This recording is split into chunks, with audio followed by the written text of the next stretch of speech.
Voilà, de retour sur les ondes de Pastel FM. Il est 20h21. Donc le thème qui nous occupe ce soir dans notre émission à livre ouvert, c'est l'histoire du wahhabisme, sa doctrine et ses pratiques de 1700 à nos jours. Et nous recevons pour en parler notre invité Daoud Rifi. Et nous parlons d'un ouvrage en particulier qui s'appelle Le Pacte de Nejd de Hamadi Redissi, publié aux éditions du Seuil en 2007. Donc après une courte introduction, nous allons maintenant rentrer un peu plus dans le vif du sujet. Et pour commencer, Daoud, comment y voir clair dans tous ces termes qui se terminent par isme? Donc wahhabisme, salafisme, intégrisme, djihadisme, on n'en finit plus. Comment s'y retrouver et quelle est la place de ce terme qui nous intéresse ce soir, wahhabisme, dans tout cela? Alors, j'ai retenu le terme wahhabisme parce que c'est celui qui finalement est le plus neutre. Alors, effectivement, les tenants de ce mouvement aujourd'hui ont plutôt tendance à s'appeler les salafiyas, c'est comme ça qu'on parle souvent d'eux, y compris dans la presse, les salafistes ou les salafis, selon on l'arabise ou on le francise. Alors, le terme salaf pose problème, salafiyya, puisqu'en fait, il a une connotation, il a quelque chose de positif qui est derrière, et appeler ce mouvement le mouvement salafiste, c'est déjà lui donner un crédit qu'on va voir aujourd'hui, qui ne mérite pas en vérité. Alors qu'est-ce que ça signifie alors salaf? Salafiyya, le terme salaf fait en fait référence à une époque, les 3 premiers siècles de l'islam. Donc c'est une époque qui est considérée par tous les savants de l'islam comme une époque bénie, puisqu'elle a été en partie mise en avant par le prophète sallallahu alayhi wa sallam lui-même. Et donc on limite en général cette période aux 3 premiers siècles après le début de la prophétie. Donc, le terme as-salaf salihin, les pieux anciens, donc, parce que salaf veut dire ancien, tout simplement, désigne ces 3 premiers siècles où, grosso modo, les grandes références incontournables et incontestables de l'islam se retrouvent et fondent les premières étapes de ce qui vont être les sciences islamiques et l'orthodoxie islamique. Donc, c'est-à-dire l'orthodoxie, c'est-à-dire l'islam tel qu'il est considéré comme authentique par les musulmans eux-mêmes. Donc, quand les partisans du wahhabisme se disent salafis, c'est parce qu'ils considèrent que leur groupe est le seul qui soit conforme à l'enseignement de ces fameux salafs. D'accord. Alors le mot wahhabisme, pourquoi il est plus approprié? D'abord parce que au départ, les wahhabis s'appelaient eux-mêmes comme ça. Donc déjà, on a au moins le mérite que c'est un terme qui conviendrait aux wahhabis comme aux non-wahhabis, aux opposants comme aux partisans. Le terme est employé par le premier ennemi Abdel Wahhab, donc le fondateur, par son propre frère, Sulayman, qui, on va le voir, est un des premiers à écrire des textes pour contredire son frère, donc Ibn Abdel Wahhab. Donc, juste pour situer le mouvement, Mohammed Ibn Abdel Wahhab est un homme qui vit en Arabie Saoudite actuelle. Il est né au début du XVIIIe siècle, en 1703, je crois. Il meurt en 1789, et en fait, il habite dans le Najd. C'est-à-dire, c'est une région, là on va situer, donc tout le monde voit la péninsule arabique, l'Arabie Saoudite actuelle, avec le Yémen au sud, Oman en français, et le Koweït. Donc le Najd, ça se trouve à l'est, donc pour les nuls en géographie, c'est à droite, en Arabie.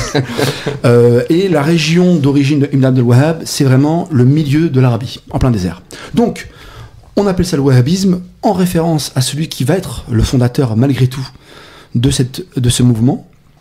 Et comme c'était un nom qui a été employé au départ par les wahhabis eux-mêmes, aujourd'hui encore il y a quelques années, une des grandes autorités de ce mouvement, un des grands savants de référence, Ibn Baz, reconnaissait lui-même, il s'appelait lui-même wahhabi en fait.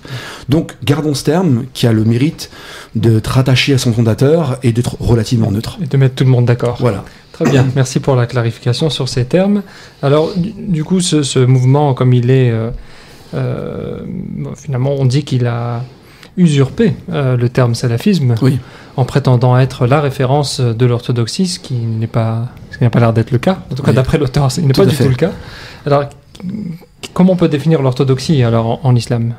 Alors, ça, c'est le grand problème, parce qu'on verra que un grand écueil qui est fait par aussi bien les musulmans que les non-musulmans lorsqu'ils parlent de ce mouvement, c'est qu'ils le considèrent comme un mouvement littéraliste ou extrémiste, c'est-à-dire qu'ils appliquent à la lettre. Et c'est faux, en fait.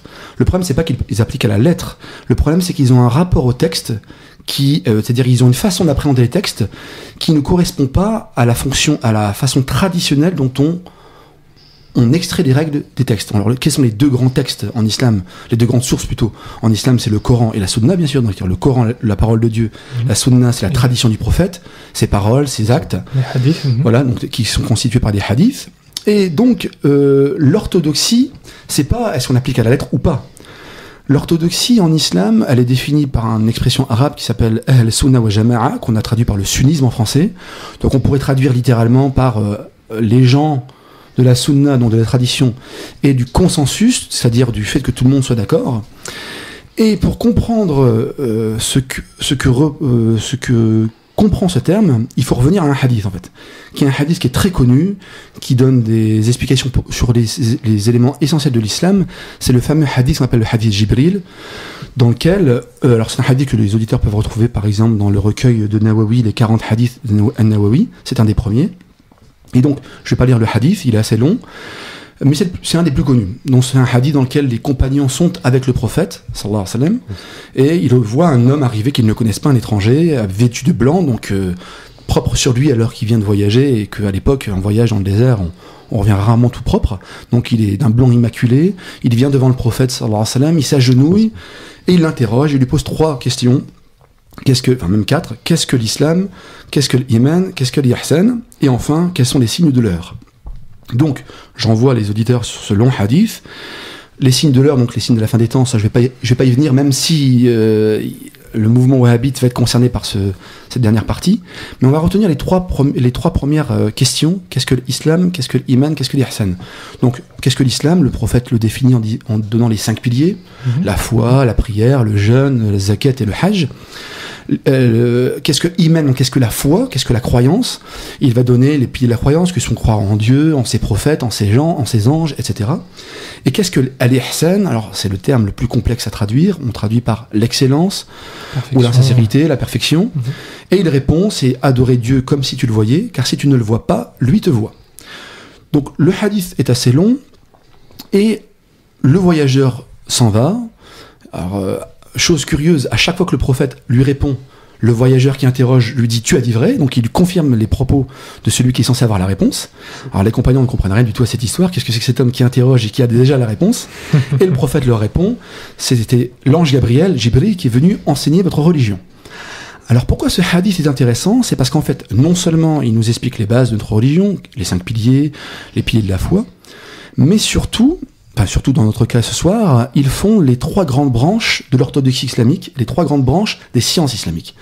Puisque l'islam, qui sont définis par les 5 piliers, vont donner les sciences, grosso modo, de la jurisprudence, le fiqh. L'iman, la foi, va donner les sciences qui sont liées à la aqida, le credo.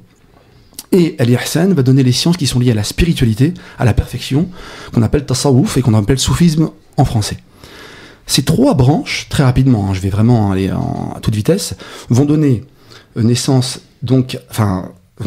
ces 3 sciences auront un vocabulaire précis, des savants précis, une façon d'extraire les règles précises. Ils vont fonder des écoles précises qui vont permettre aux musulmans du 4e siècle, du 5e siècle, du 10e siècle, du 20e siècle, après la mort du prophète, d'avoir une compréhension de l'islam qui soit la plus proche possible de ce qu'était l'islam des compagnons.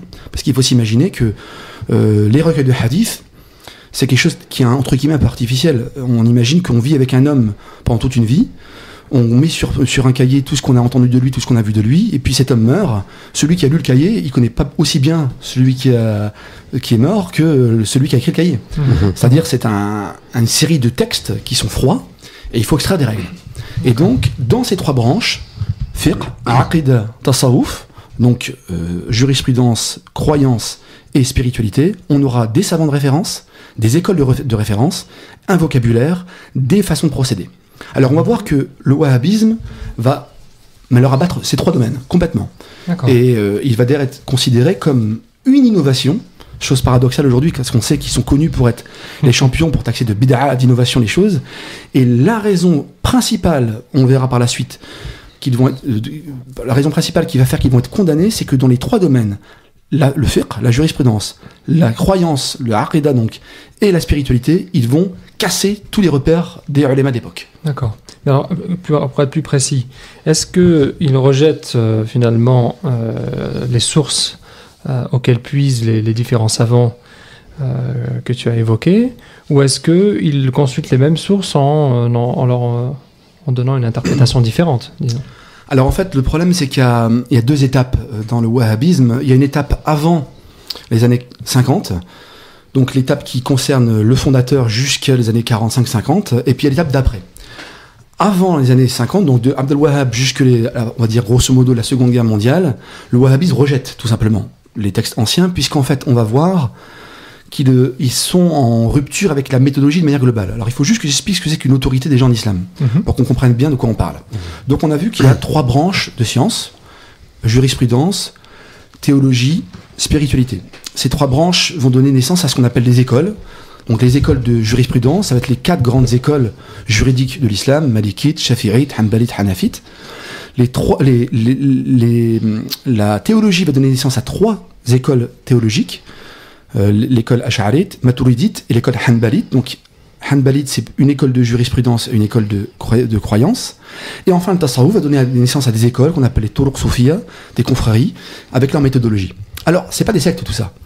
Ce sont on les appelle écoles parce qu'en fait, elles ont eu des fondateurs qui ont mis en place des méthodes d'extraction de règles.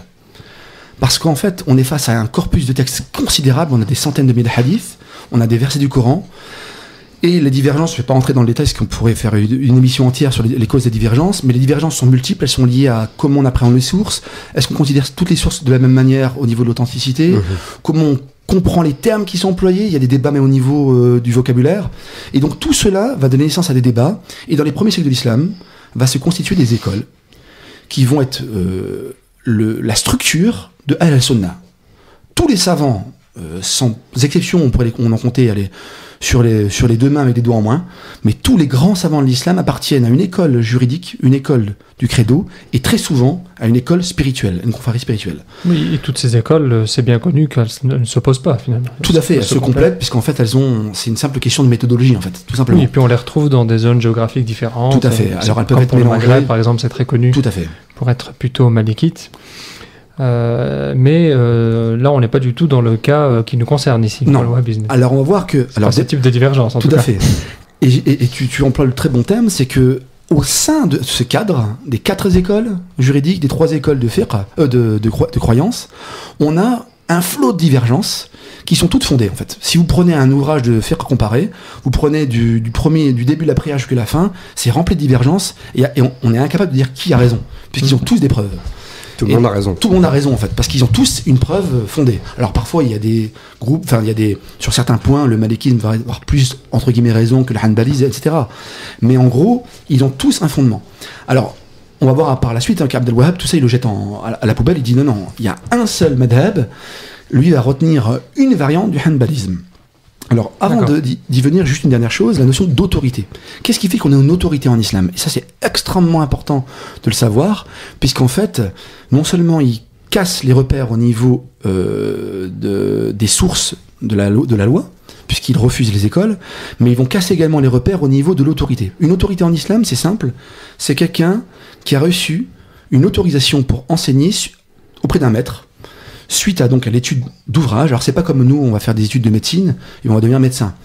Chaque maître a une série de livres qu'il enseigne et l'élève est habilité à enseigner le livre qu'il a étudié. Auprès de ce maître. Voilà, pas toute la science, pas tout le fiqh par exemple, mais tel livre. Alors certains ulama vont étudier tous les livres disponibles, d'autres moins. C'est ce qu'on appelle donc les ijazat. Voilà, les ijazat, les licences, on peut traduire en français. Alors, il y a 2 piliers de la connaissance en islam et de l'autorité. Le premier pilier, c'est l'ijaza, donc l'autorisation, la licence qui suite à une étude permet d'être soi-même savant. Et la deuxième notion qui est liée, c'est la notion de isnad, de chaîne de transmission. Alors on connaît ce terme dans le hadith, puisque la chaîne de transmission, c'est tous les hommes qui ont rapporté un hadith, mais c'est valable pour toutes les sciences. En grammaire arabe, un grammairien, il a une chaîne de transmission qui le relie au fondateur de la science, ou du moins à l'auteur du livre. Dans le fiqh, dans le hadith, dans les sciences du fiqh, du hadith, dans la aqidah, donc dans le credo, il y a ça. C'est-à-dire que chaque savant a un isnad qui le relie au minimum au savant de référence, voire au prophète. Je vais donner un exemple concret. La traduction de Mohamed Hamidullah du Coran en français, en introduction, il donne son ijaza et l'isnad complet qui le relie de lui jusqu'au prophète de l'islam par l'intermédiaire de savants. Ceux-là, les wahhabis vont le couper ils vont balayer, ils n'auront pas d'isnad et pas d'ijaza. Et ça, on va voir que ça fait partie des grands éléments qui vont faire qu'ils vont être condamnés. C'est incroyable. Parce qu'ils ne sont pas autorisés, en fait. En tout cas, pour ceux qui ont étudié la science du hadith, savent que sans isnad, il n'y a absolument rien. C'est un fameux salaf qui disait que sans l'isnad, tout le monde pourrait dire ce qu'il voudrait. C'est Ibn al-Mubarak qui dit ça. Ça serait la porte ouverte à Bien. En effet, alors, ce mouvement, il est quand même déjà vieux depuis 300 ans.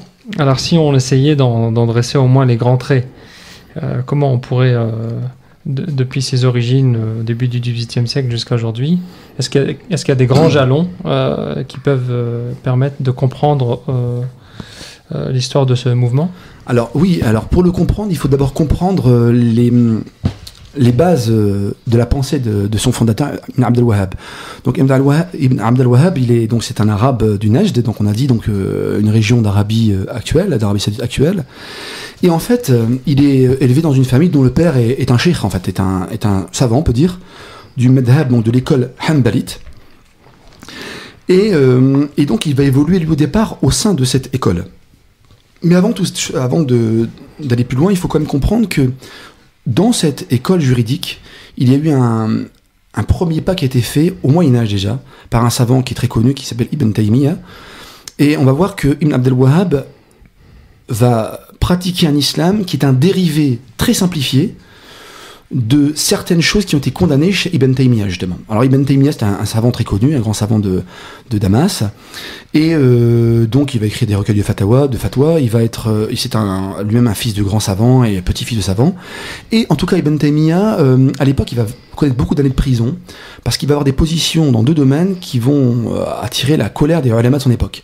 C'est dans le domaine du fiqh, d'abord. Alors, c'est des détails juridiques dont je ne vais pas rentrer. Donc, il avait des positions sur certaines choses, notamment sur l'héritage, etc., qui ont été très condamnées par les savants.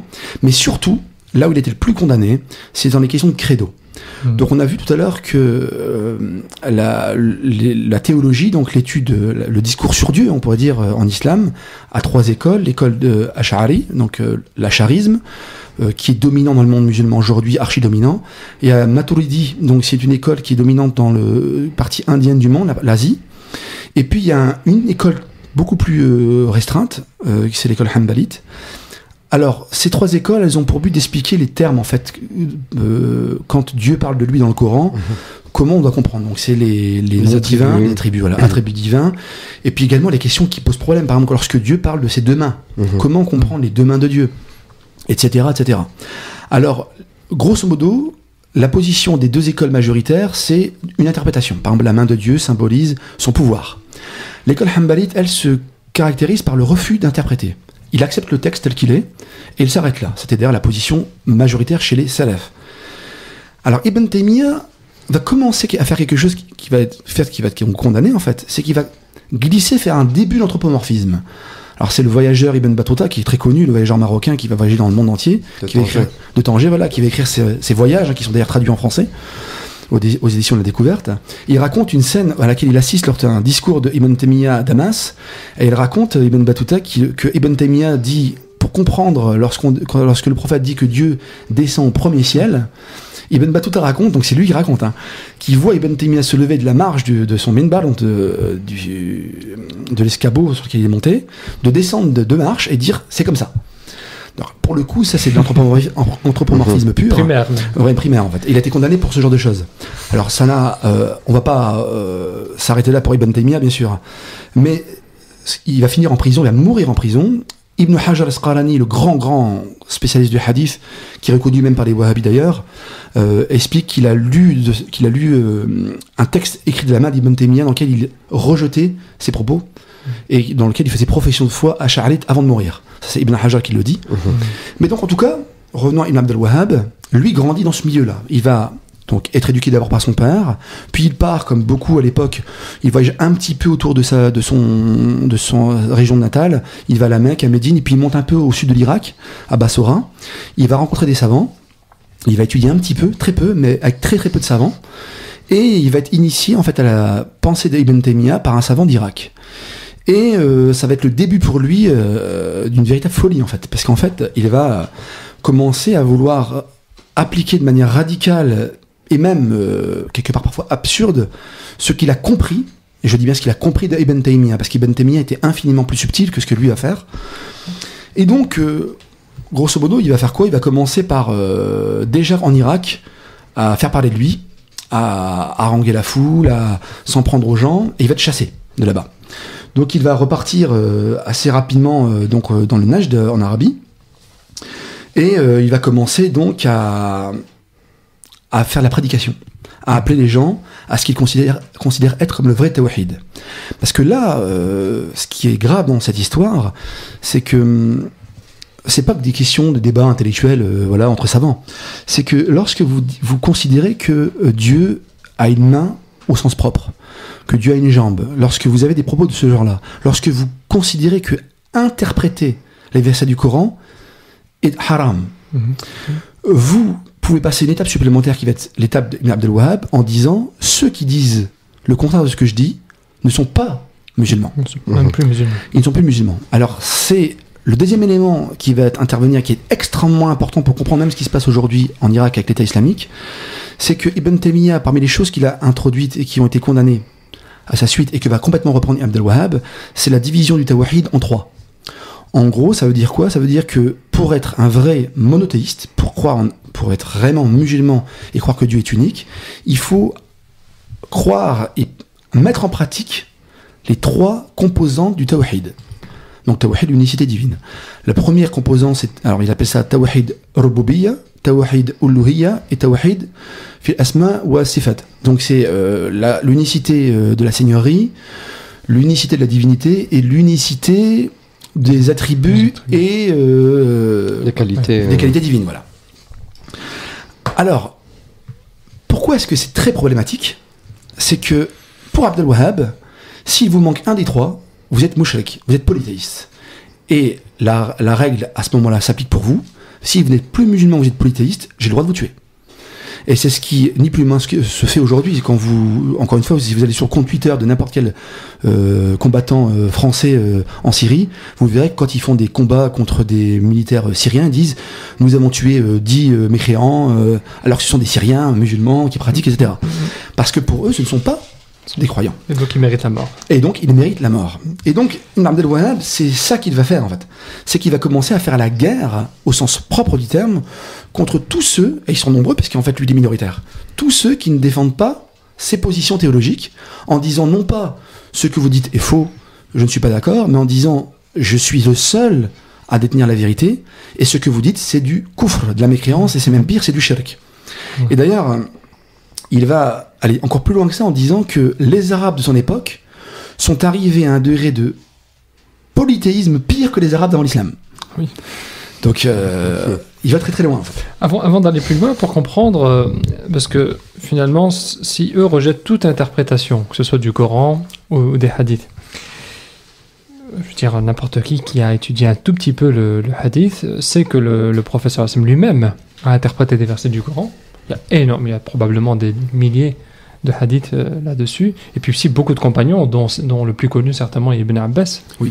Alors, est-ce que c'est une des raisons pour laquelle ils ont voulu rejeter totalement l'isnad et les hadiths? C'est pour justement s'affranchir d'avoir à reconnaître que l'interprétation est possible? En fait, au départ, c'est même pas ça, c'est surtout qu'il n'avait aucun isnad tout court. Puisque Abd al-Wahhab, il n'a pas étudié, il n'a pas reçu d'ijazah, il n'a pas eu d'autorisation.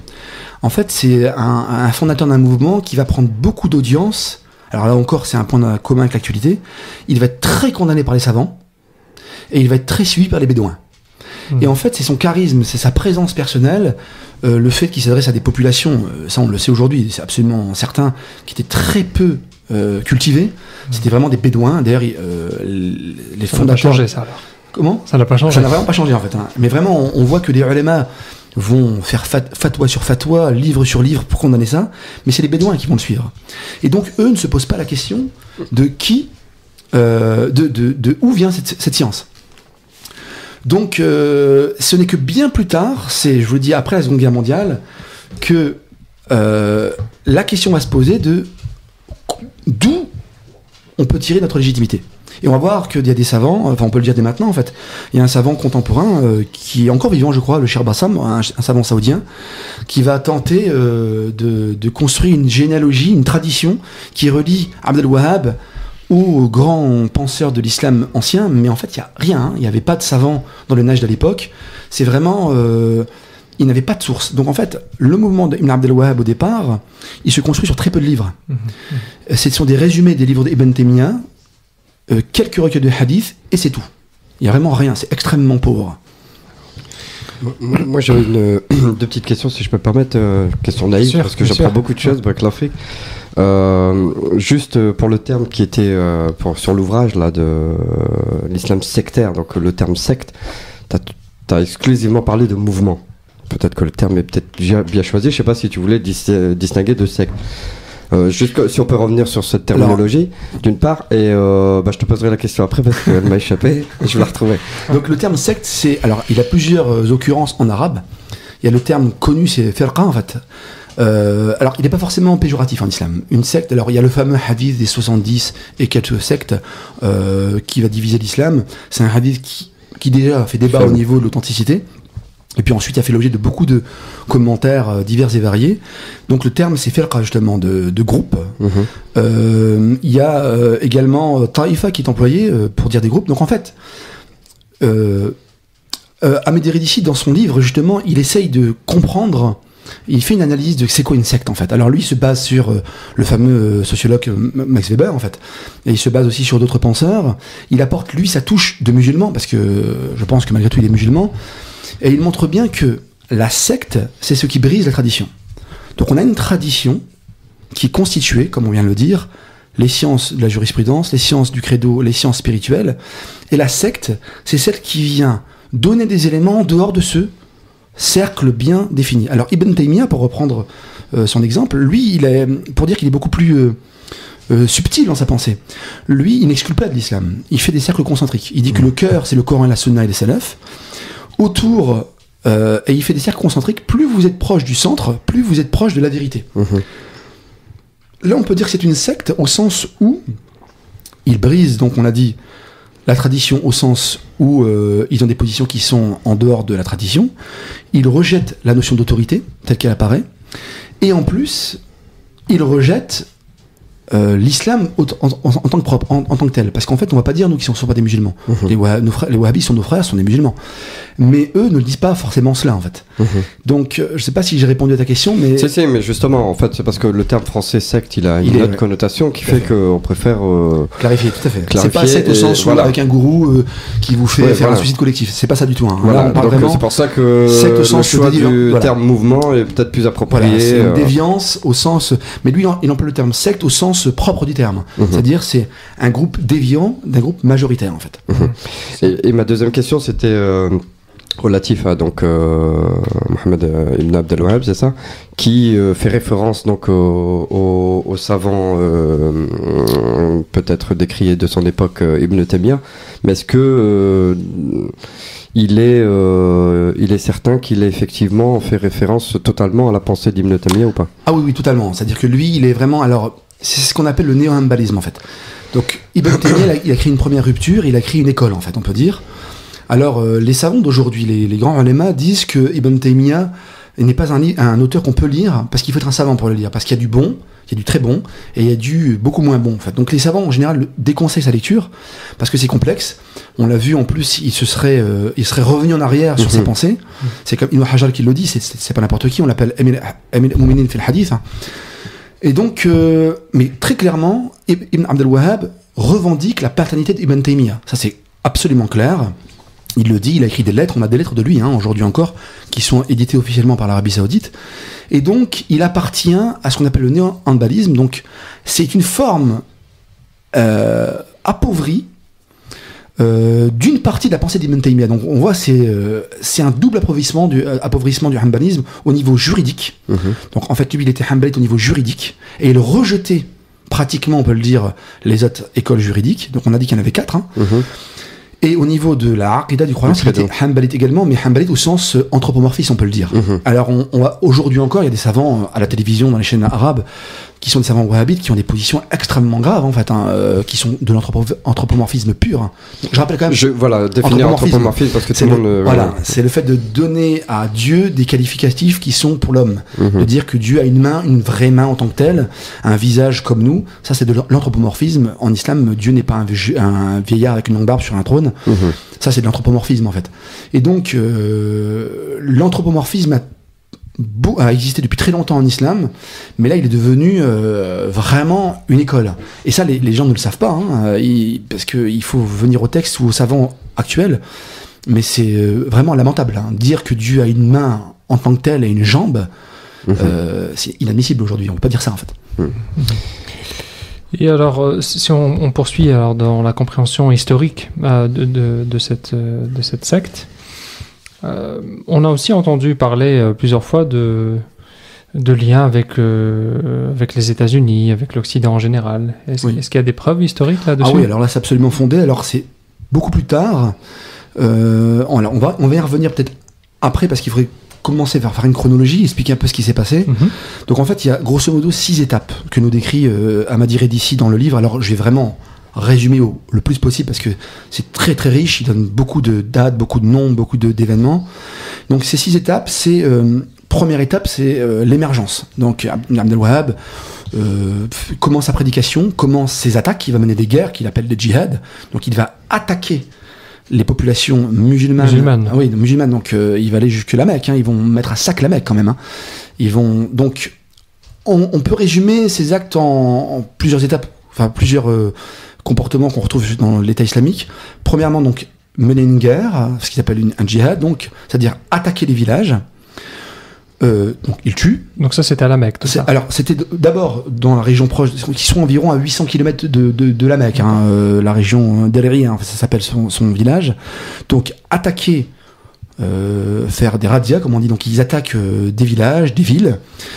Ils détruisent tout ce qui est vestige historique, notamment les tombes, puisque ils considèrent que c'est du shirk, de l'associationnisme, que de construire des tombes et de s'y rendre. On pourrait y revenir après, parce que c'est un point très important.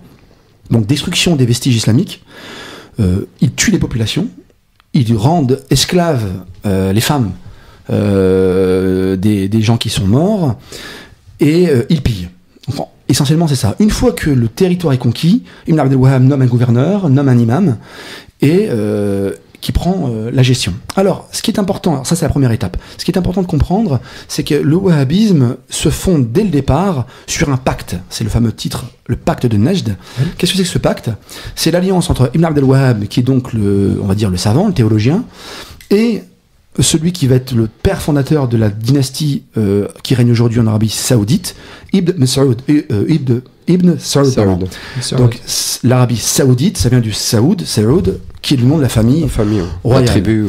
Donc en fait, ce qui se passe, c'est que Ibn Abd al-Wahhab donc est on l'a vu contraint de fuir les différentes villes où il fait sa prédication, et il retourne dans sa région d'origine, Deleria, donc donc dans le Najd, et des membres de la famille de Saoud vont commencer à le suivre, à devenir ses disciples, et ils vont en parler au prince de la famille, le prince qui va devenir le roi, en fait, le premier roi de ce royaume.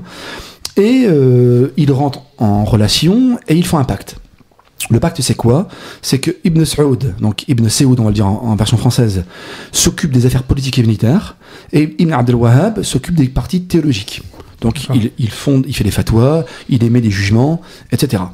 Et cette famille des Saoud, ils étaient déjà au pouvoir à ce moment-là ? Non, alors en fait, le Najd Et alors, on peut dire que donc on voit l'Arabie, le Hijaz, donc la région qui comprend la Mecque et Médine, c'est à l'ouest, donc à gauche, pour les nuls en géographie. Donc c'est la bande côtière à l'ouest de l'Arabie. Le Najd, donc c'est toute la partie centrale à l'est. Et donc le Najd est contrôlé par quelques grandes familles. Le Hijaz est contrôlé par les familles chérifiennes et les Hachimites. Et donc le Najd est contrôlé par des gouverneurs en fait. D'accord. Et Ibn Saoud, lui, n'est personne à l'époque, si ce n'est une grande famille de notables. Ouais. Ouais, une grande tribu, voilà, une grande tribu. Et ils vont commencer à faire des attaques ensemble. Ils vont attaquer, donc, faire le djihad, ce qui s'appelle le djihad. Alors, avant qu'il contracte ce pacte, Ibn Abdel Wahhab, il avait déjà commencé donc à mener des combats et des guerres. Il avait attaqué avec 600 personnes la tombe du frère de Omar ibn Khattab, en fait.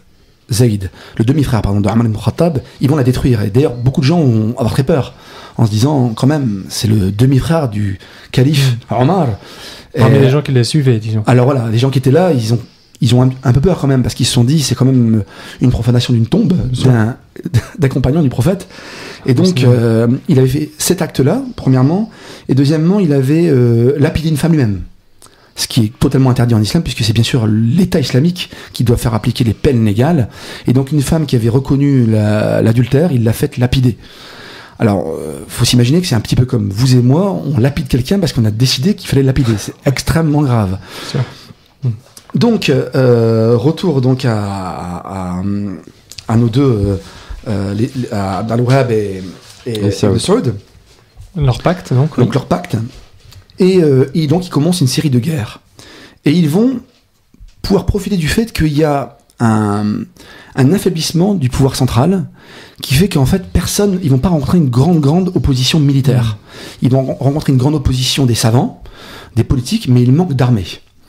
Et la grande force de Ibn Saoud, c'est qu'il va réussir à lever des armées bédouines et va conquérir donc des villes. Alors là, on est à l'époque de l'Empire ottoman, pour se fixer un peu les idées. Voilà, tout à fait. L'Empire ottoman, donc l'empire qui est de l'actuelle Turquie, et qui ne va jamais réussir à contrôler complètement la partie du Nejd, qui sera justement en bordure du Hijaz. Alors, le premier royaume des Séouds, il se fonde en 1745. De 1700, alors on va schématiser, il y a 3 royaumes qui vont se fonder. Le premier, 1745 jusqu'à 1818. Alors, Ibn Abdel Wahhab, pour qu'on se repère, il meurt en 1798, je crois. Donc, ça, c'est le premier royaume qui va être détruit. Il va être battu par les armées du Khedive, donc du gouverneur d'Égypte, Mohamed Ali. Donc, premier repli. En 1824, second royaume, qui va être mené, lui, par les cousins des Séouds, les Turquis. Le royaume est à nouveau détruit par les Ottomans, cette fois-ci directement, en 1890. Puis, de nouveau, troisième royaume, qui est encore aujourd'hui le royaume actuel donc, en 1932. Alors, ça veut dire que c'est plus d'un siècle de combat pour conquérir l'Arabie, en fait. Mais ce qui est frappant, c'est que c'est plusieurs siècles de combat et plusieurs siècles de pillage. Alors, comme on a parlé en début d'émission de ce fameux État islamique, il est bon quand même de revenir à quelques histoires, quelques faits réels, des faits historiques. Bon, déjà, la prise de la Mecque. Alors, le premier événement grave, c'est la prise de Karbala. Alors, ils vont attaquer Karbala et ils vont tuer entre 2000 et 5000 personnes. Alors, c'est les sources wahhabis qui le disent eux-mêmes. Donc, il y a des chroniqueurs, juste après la mort d'Ibn Abdel Wahhab, un disciple d'Abdel Wahhab, Ibn Rannam, qui va écrire un livre. Ils sont plusieurs à écrire des livres qui sont publiés, d'ailleurs, officiellement par l'Arabie Saoudite. Donc, Ibn Rannam dit 2000 morts. D'autres auteurs, y compris wahhabis, disent 5000 morts, en fait. À Karbala, en fait. Donc, ils vont saccager le tombeau de Hussein, ils vont tuer les gens. On me dit même qu'ils ont éventré des femmes enceintes. C'est vraiment ignoble, en fait. Les gens sont rendus en esclavage. Alors, encore une fois, pour ces gens, pour les wahhabites, ce sont des mécréants. Oui, ils sont pas des musulmans. Surtout beaucoup sont chiites. Donc, pour eux, les chiites n'étaient pas des musulmans du tout, en fait. Donc, ils détruisent Karbala et ils pillent le tombeau. Parce que très souvent dans les tombes soit du prophète, soit des grands hommes de l'histoire, il y avait des dons qui étaient faits, et donc il y avait des pierres précieuses, il y avait de l'argent, etc. Et donc ils vont tout prendre, en fait. D'accord. Le résultat, c'est que le roi Ibn Saoud sera assassiné. 2 ans plus tard, par un Kurde. Alors on n'est pas sûr que ce soit un chiite du tout, mais par contre la vengeance de son fils ça va être impitoyable parce qu'il va attaquer Bassora, et il va faire la même chose qu'à Karbala, il va tuer les gens, et il va tout détruire. Par milliers. Donc carnage. c'est vraiment le carnage en fait, c'est vraiment un carnage. Deuxième. Donc là, ça veut dire que la dynastie des Séouds qui a démarré donc dans le Troisième Royaume depuis 1932, oui. Donc c'est une dynastie héréditaire. Donc c'est de père en fils, de piste sur. Tout à fait. Alors en fait, elle est héréditaire avec une rupture, dans le sens où au 19e siècle, entre 1824 et 1932, c'est pas des Séouds qui règnent, c'est soit leurs cousins, soit l'Empire ottoman, quand ils reprennent le pouvoir. Mais en tout cas, les actuels chefs, princes et rois d'Arabie Saoudite sont des descendants directs. Et de même que les fameux savants qu'on appelle El-Sheikh, donc les savants El-Sheikh, ils sont appelés comme ça, c'est un surnom, ce sont les descendants d'Ibn al-Wahhab en fait. Donc l'actuel grand mufti d'Égypte, c'est un descendant d'Ibn al-Wahhab. D'accord. On l'appelle El-Sheikh parce que le nom de famille de Ibn al-Wahhab est transformé en El-Sheikh, le Sheikh. Donc, passons rapidement, parce que je vois qu'il est déjà 9h, sur la prise de la Mecque, quand même, qui est importante, et de Médine. Alors là, ça va être terrible, en fait. La prise de la Mecque, il y a 56 attaques menées contre la Mecque, qui, je rappelle, est quand même dirigée par un pouvoir musulman à l'époque. C'est-à-dire que c'est une guerre en islam, dans la jurisprudence islamique, le fait de s'en prendre à un pouvoir en place, c'est passible de la peine de mort. D'ailleurs, c'est ce que disent eux-mêmes les wahhabites aujourd'hui. Et donc, en tout cas, ils attaquent 56 guerres contre la Mecque, et ils finissent par la prendre. Donc ça, c'est en 1744, et en 1745, ils prennent Médine. Et alors là, ça va être le carnage, au sens où des hommes vont être tués, des hommes, des femmes vont être tués, ils vont tout casser. Donc les maisons de Khadija, l'épouse du prophète, les tombes des compagnons, Hamza, l'oncle du prophète, ils vont détruire une partie de Al-Ma'alla, donc le fameux cimetière de la Mecque. Donc là, on est à quelle époque? On est dans les années 1745. Ils commencent déjà à casser, et puis ils vont piller le trésor de la tombe du prophète. Et ça va vraiment choquer beaucoup de gens. Les chroniqueurs disent qu'il a fallu 60 chameaux pour transporter le trésor qu'ils ont volé. Et ils vont Ibn Saoud rentre dans la chambre du prophète. Alors on ne sait pas s'il y a un rideau. À l'époque, il y avait un rideau qui séparait la chambre de sa tombe. On ne sait pas s'il a passé le rideau ou pas. Mais ce qui est sûr, c'est qu'il a volé ce qu'il y avait dans la chambre du prophète. Donc il y avait, on rapporte qu'il y avait le sceptre ou la couronne, je ne sais plus, de Khosroès, le fameux Perse. Perse, mais je cherche le titre qu'il avait, on va dire le roi perse de l'époque du prophète. L'empereur, je sais pas. Beaucoup de vestiges précieux des anciens hommes politiques musulmans, des bijoux. Et ils vont même aller jusqu'à aller monter sur la coupole parce qu'ils voient des dorures, ils pensent que c'est de l'or et ils veulent l'arracher. Et il y en a un qui tombe et qui meurt et ils le prennent comme un signe qu'il faut s'arrêter. Comme quoi, ils voyaient comme les signes quelque part.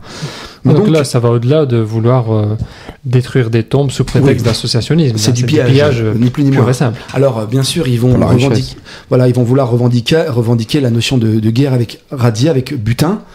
Et donc, Ibn Saoud va partager le butin.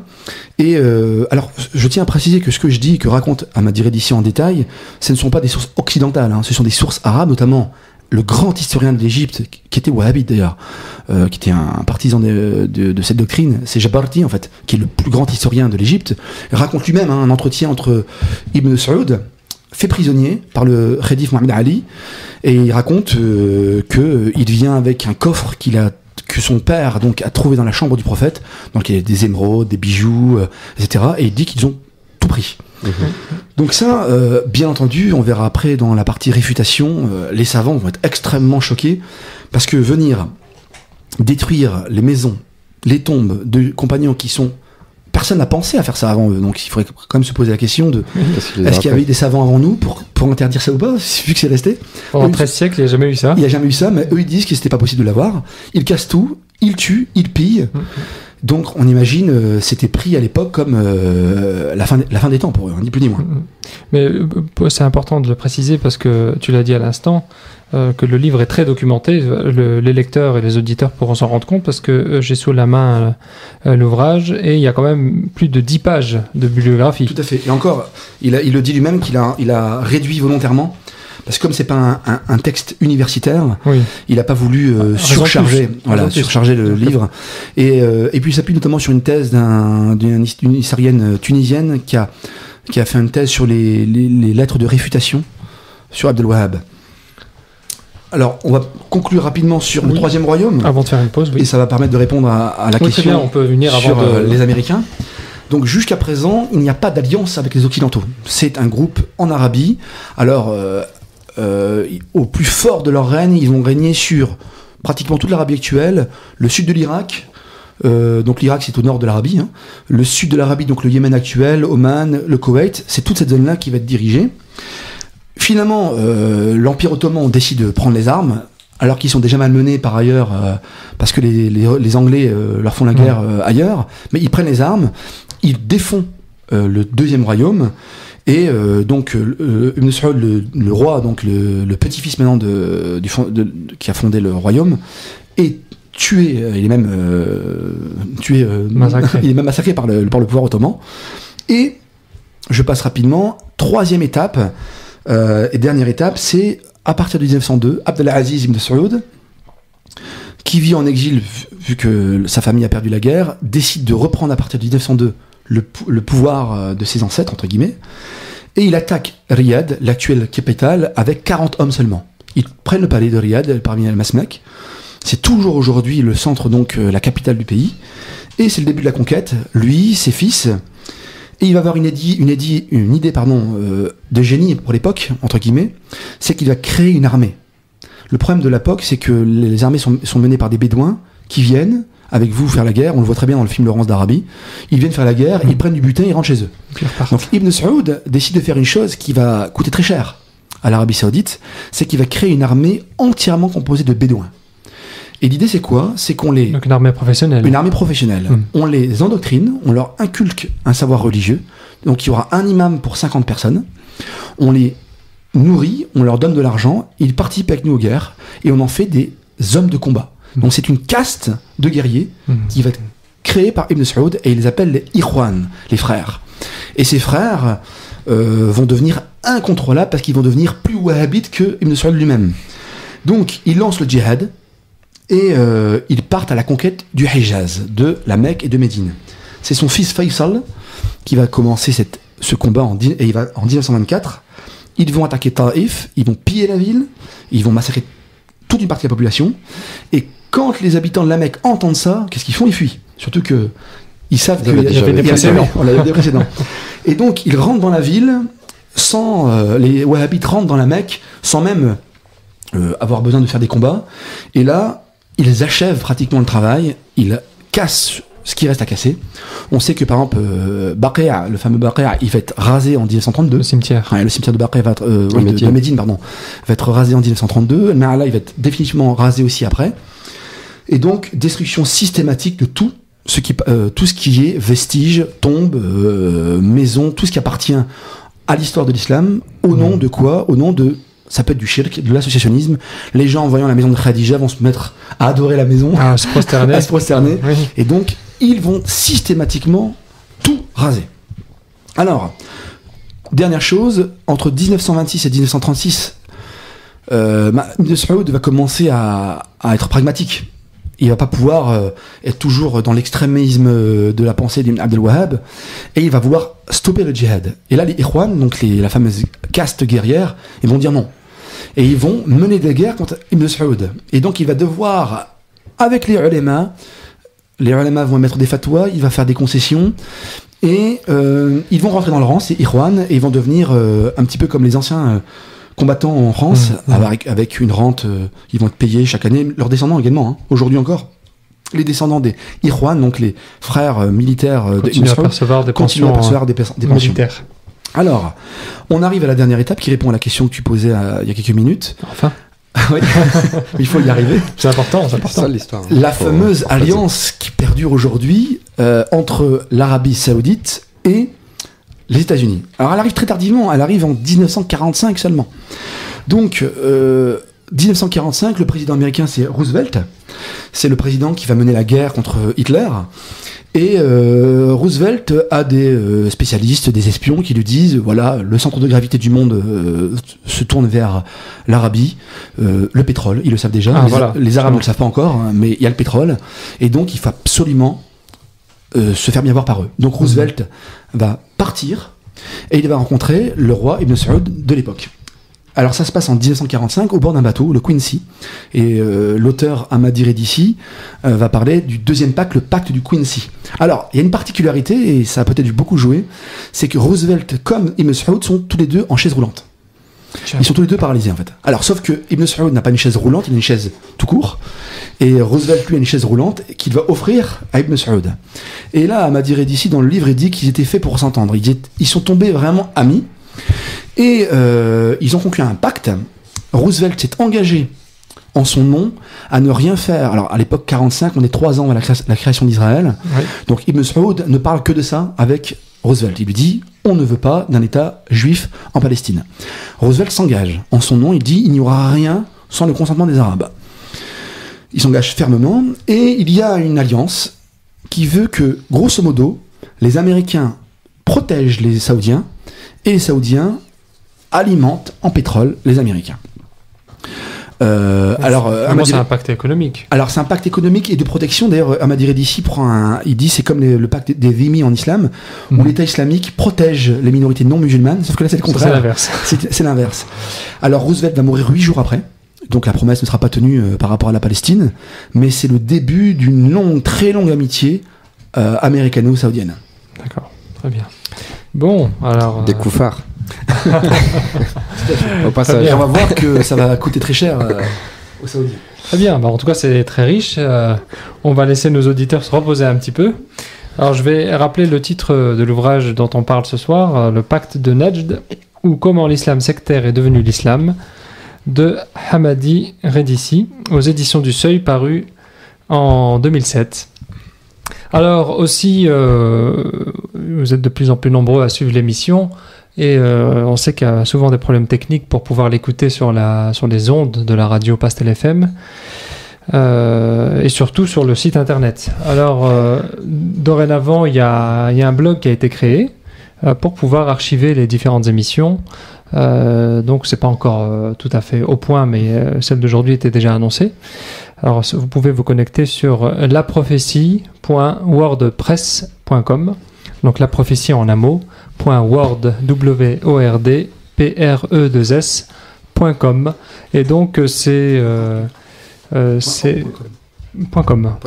Donc, les émissions seront dorénavant disponibles sur ce site. Ainsi que les références des ouvrages. Ainsi que les références de ces ouvrages. Et on se retrouve dans quelques minutes après une courte pause.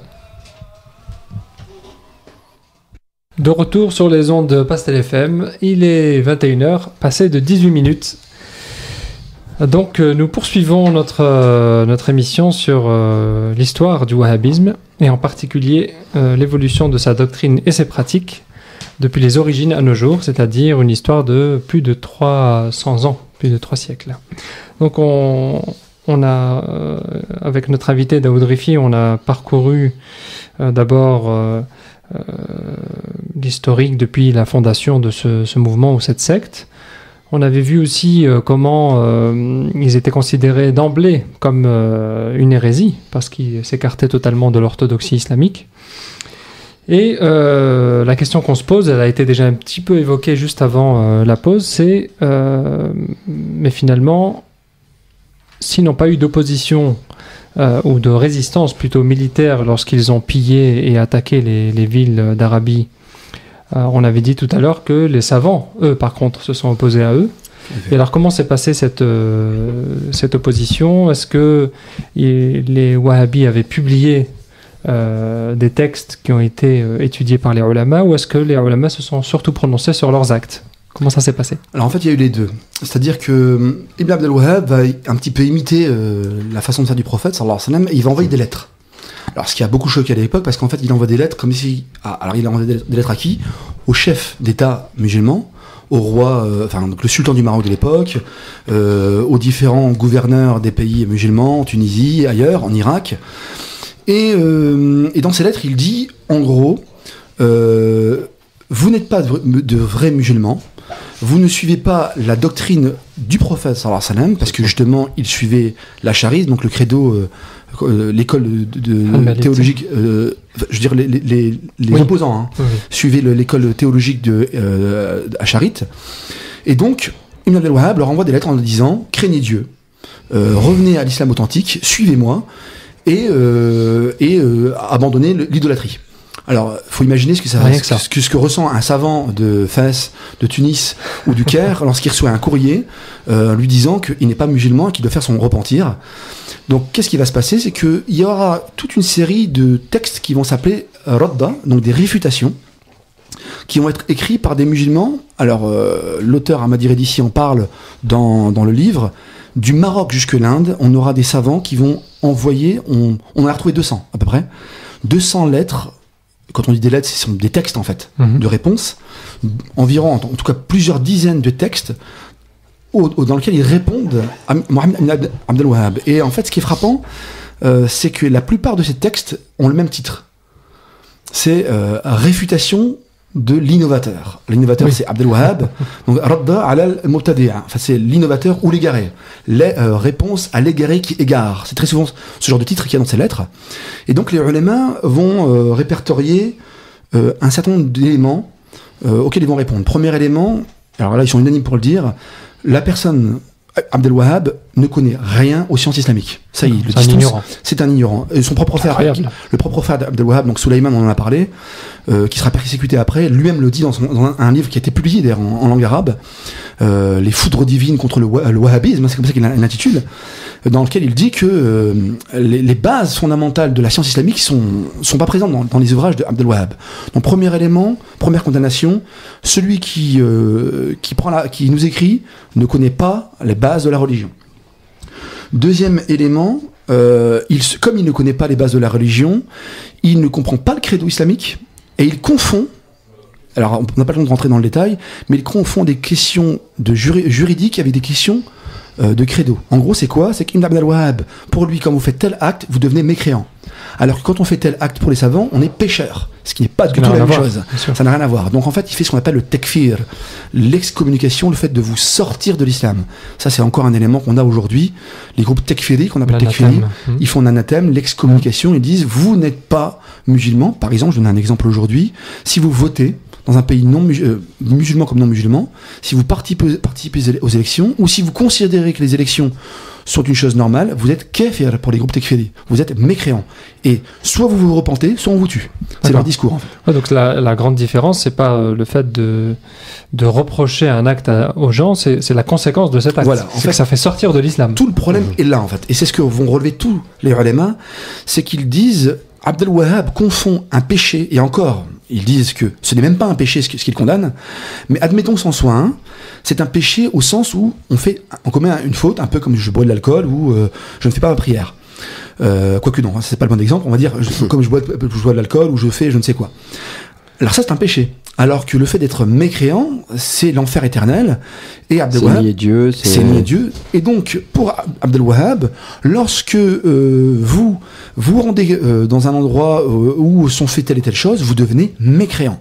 Donc ça, c'est le deuxième point. Donc, ignorance de Abd al-Wahhab et de ses fidèles, confusion entre le juridique et la croyance.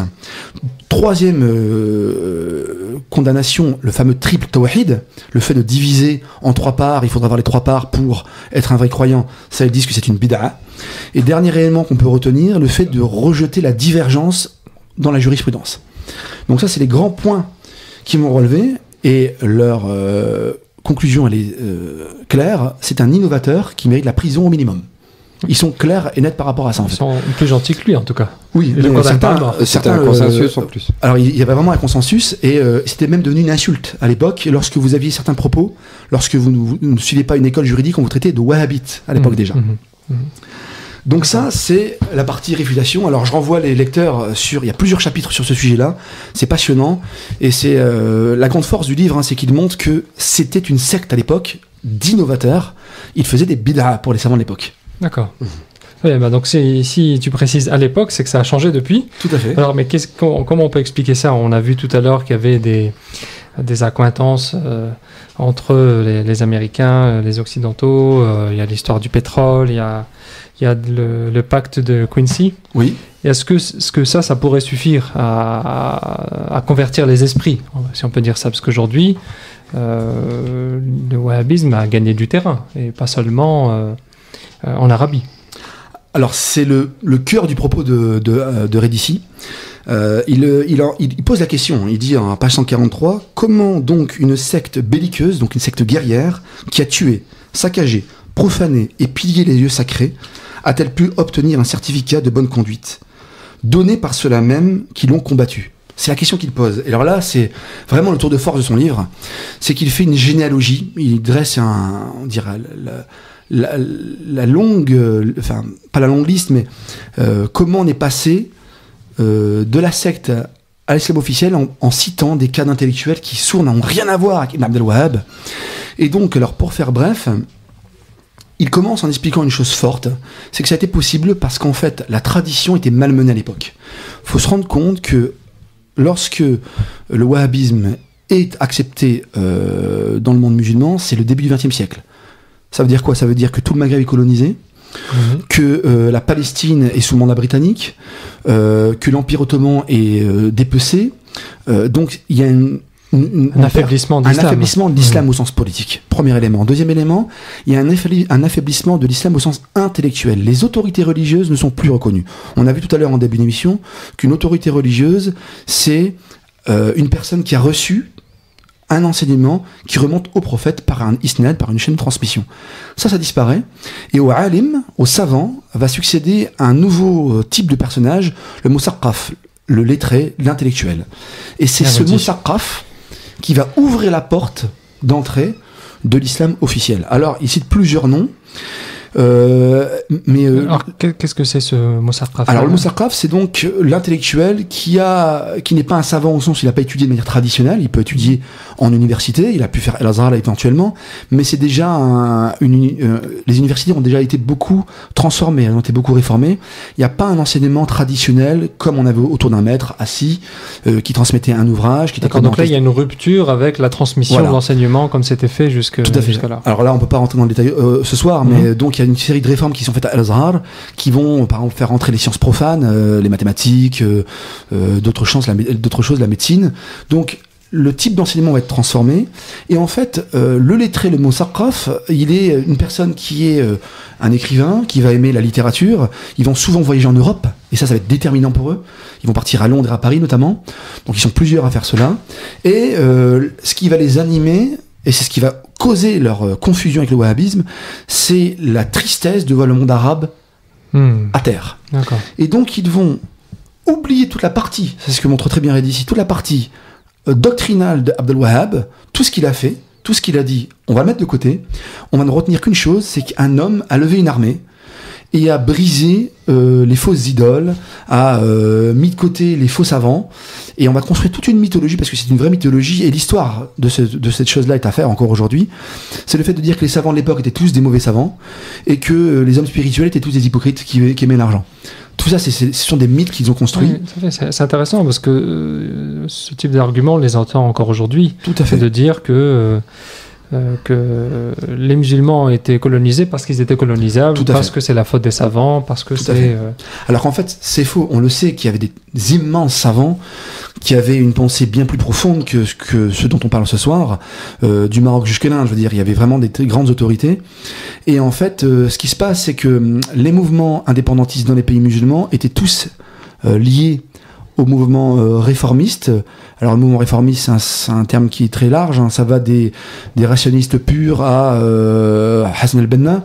Et alors ils n'ont pas tous la même valeur, mais on va dire que le point commun entre le réformisme d'une part et le wahhabisme d'autre part, c'est que dans ces deux courants, il y a une volonté de passer outre l'héritage intellectuel des années précédentes. On a parlé d'une renaissance arabe, parce qu'à la Renaissance en Europe, vous avez des intellectuels, des philosophes, qui vont dire le Moyen-Âge était un âge de ténèbres, on va revenir aux sources de la civilisation occidentale, c'est-à-dire l'Empire romain, l'héritage grec.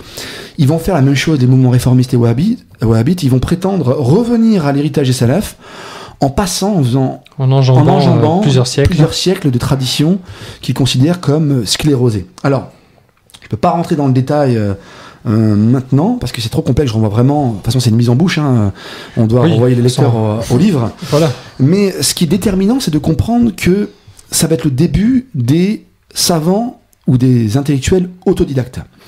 Je vais prendre un cas très concret, sans mépris aucun, parce qu'il est très important aujourd'hui dans l'islam d'aujourd'hui, notamment chez les jeunes en France et même dans les mouvements violents dans les pays arabes. C'est le cas de Albani, le Cheikh Albani, qui est ce fameux savant dont on peut acheter des livres partout aujourd'hui en France pour 5 euros. C'est un cas de figure exemplaire de ce mouvement-là. C'est un homme qui n'a pas étudié du tout. Il n'a pas du tout été ni à l'université, ni dans des cercles avec des savants. C'est un homme qui était un horloger et qui était pris de passion pour la science, notamment la science du hadith. Et il va passer des années dans la bibliothèque Zahiriya de Damas à lire des livres. Et il va commencer à corriger les hadiths, à dire tel hadith est juste, tel hadith n'est pas juste. Donc il va s'initier tout seul par les livres à ce qu'on appelle Ilm al-Rijal, la science des hommes, qui est une science qui permet de déterminer la valeur d'un hadith. Et Ibn Abd al-Wahhab, le Cheikh Albani est un bon exemple de cet autodidacte qui va venir bouleverser les repères, qui fait qu'aujourd'hui on va mettre à la même place quelqu'un comme Albani qui n'a étudié avec personne et quelqu'un comme le Cheikh Roumari par exemple, qui est le grand savant marocain, un des plus grands savants du XXe siècle, qui lui est barre de diplôme, qui a étudié avec tous les grands savants de son époque, qui a appris par cœur des dizaines et des dizaines de milliers de hadiths et des très grands nombres de livres. On va les mettre sur le même la plupart des gens ne connaissent même pas Roumari d'ailleurs en France. On va les mettre sur le même plan alors qu'on a d'un côté un intellectuel qui a appris tout seul et de l'autre un vrai savant mais qui n'est pas écouté. Et tout le problème du XXe siècle, c'est que le Moussaqaf, l'intellectuel, va beaucoup écrire dans les journaux. Et on le sait, hein, toute personne qui connaît un peu les pays arabes sait que le journal a une grande place, le journal papier a une très grande place dans les pays arabes. Déjà à l'époque, la presse arrive, on a les premières imprimées qui arrivent en Égypte, et c'est par la presse, par les journaux arabes, que les idées du wahhabisme, on va complètement effacer cette histoire qu'on a parlé ce soir, qui est dramatique. On va oublier les meurtres, on va oublier le saccage, on va oublier la rupture avec la tradition pour ne retenir qu'une chose: il est venu dans une époque où les Arabes étaient devenus des païens et il a sauvé les Arabes. Alors, ce qui est terrible dans son livre qu'il raconte, c'est que même une figure comme Taha Hussein, un grand intellectuel égyptien qui était à la limite extrême d'être un non-musulman, même lui considère Mohammed ibn Abd al-Wahhab comme un grand réformateur de l'islam. Et donc il montre très bien, donc je renvoie les auditeurs à cette histoire d'une réhabilitation. Il appelle ça l'hérésie réhabilitée, c'est le 3e partie de son livre, dans lequel il montre comment la secte est devenue l'islam officiel. Incroyable, effectivement. Très bien, alors peut-être pour conclure, comme il ne reste plus beaucoup de temps, ce wahhabisme, alors comment il a évolué depuis? Parce que là on a vu plusieurs étapes, le fait qu'au tout départ c'était une hérésie, puis les ulama se sont soulevés contre Ibn Abd al-Wahhab avec les fameuses réponses à ses lettres, et qu'ensuite il a profité à la fois d'un affaiblissement, on a dit, du monde musulman, et aussi d'une mise en second plan des véritables savants, et que, profitant de ce contexte, il a été en quelque sorte réhabilité avec l'aide du réformisme et du nationalisme arabe. Et comment a évolué le wahhabisme jusqu'à aujourd'hui encore? Parce qu'aujourd'hui, le wahhabisme n'a pas disparu. Du tout. Alors, il y a la rupture d'Albani, on peut le dire, c'est une véritable révolution, parce qu'Albani, il va être encore plus puriste, entre guillemets, que Ibn Abd al-Wahhab.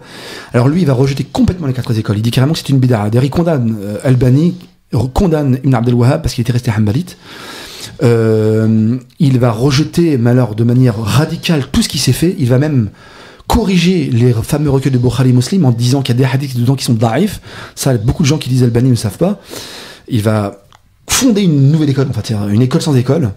Alors le Shir el-Bouti, il a écrit un livre dans lequel il lui répond, qui est traduit en français, qui s'appelle La non-conformité aux 4 écoles, la plus grande hérésie du XXe siècle, qui est un livre qui était traduit en français qu'il faut absolument lire. Et donc Albani, ça va être une grande rupture. Ça va être la grande rupture. Alors au départ, il va être accepté en Arabie Saoudite. Il va enseigner là-bas, puis quand il va commencer à critiquer Ibn Abd al-Wahhab, il va être expulsé. Mais il va être le protégé d'une autre très, très grande figure actuelle, qui est mort depuis quelques années, c'est le Cheikh Ibn Baz, en fait. Donc Albani et Ibn Baz meurent tous les deux dans les années 90, je crois, hein, donc c'est vraiment des savants contemporains.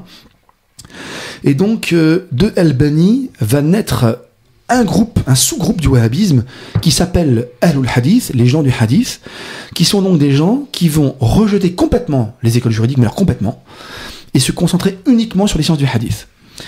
Et de ce groupe va naître une multitude de sectes, mais on peut le dire vraiment de sectes, qui vont passer leur temps à se tirer dessus. Et par exemple, ce qui est frappant, c'est que l'État islamique considère que la famille des Islamique actuelle. L'État islamique, le Daesh, donc le Daesh, en Irak, hein, oui, le I actuel dit que les Saoudiens sont des mécréants, et les Saoudiens disent de l'État islamique qu'ils sont mécréants. D'accord. Et Ils ont peut-être tous les deux raison. alors, justement, je vais ouvrir une parenthèse qui est incroyable, c'est qu'on pourrait se demander, mais est-ce qu'il est possible qu'une telle chose n'ait pas été annoncée par le prophète de l'islam lui-même?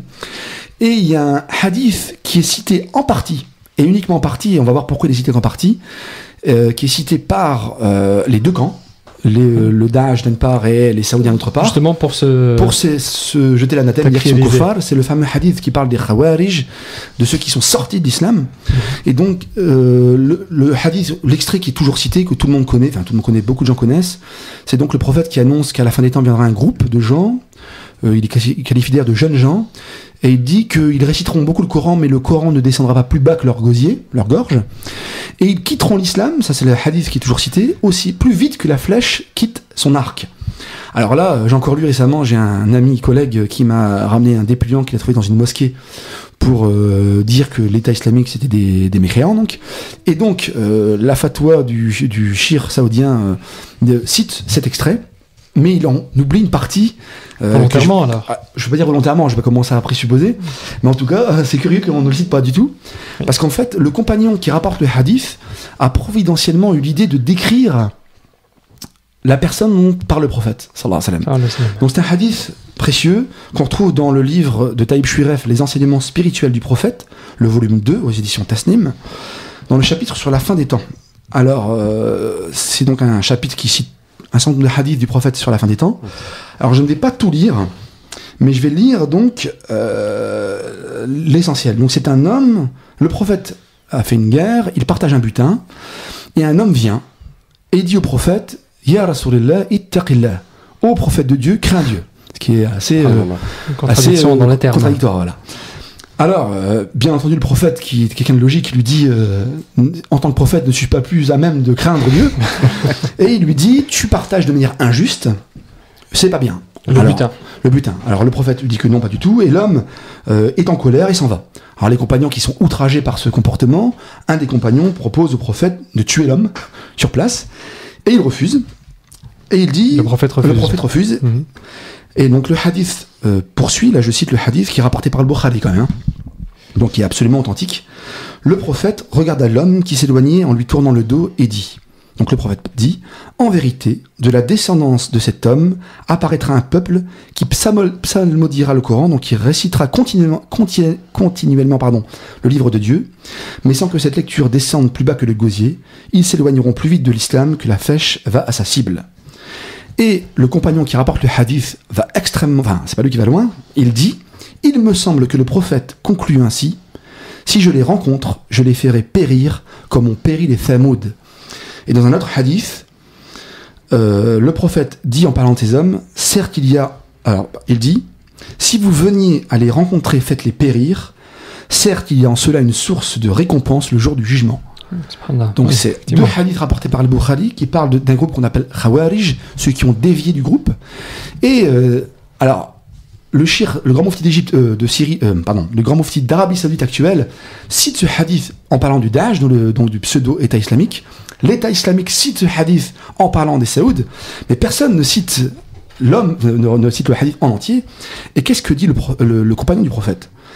Il va décrire cet homme qui a dit Ya Rasulallah ittaqillah. Il va dire son apparence physique. Alors, je reprends le texte. Un homme aux yeux enfoncés, aux pommettes saillantes, donc qui ressortent un peu, au front proéminent, donc un front large, à la barbe épaisse et crépue, au crâne rasé, ayant retroussé le bas de sa tunique. Donc c'est un homme qui a une barbe hirsute, qui a un pantalon, enfin pas un pantalon, c'était un évar à l'époque, qui est remonté plus court que les autres. Et cet homme qui n'a aucun adab, aucun respect pour le prophète, va avoir une descendance. Et c'est quand même incroyable quand on sait qu'aujourd'hui, ce courant se caractérise notamment par une apparence physique que tout le monde connaît en fait. Oui. Y compris... quasiment identique à ce que vient d'être dit. tout à fait à peu de choses près qui a une paire de baskets au pied, mais c'est quand même incroyable la description. Comment ? Les Américains.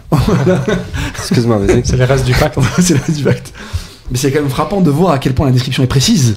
La barbe, le crâne rasé, et d'ailleurs le grand mufti d'Arabie Saoudite, de la Mecque, de l'époque d'Ibn Abd al-Wahhab, juste après la mort d'Abd al-Wahhab, le shir Dahlan, qui a écrit un livre pour lui aussi qui a fait partie des réfutations, il cite ce hadith et il dit ces hommes-là sont les hommes du hadith qui se rasent la tête.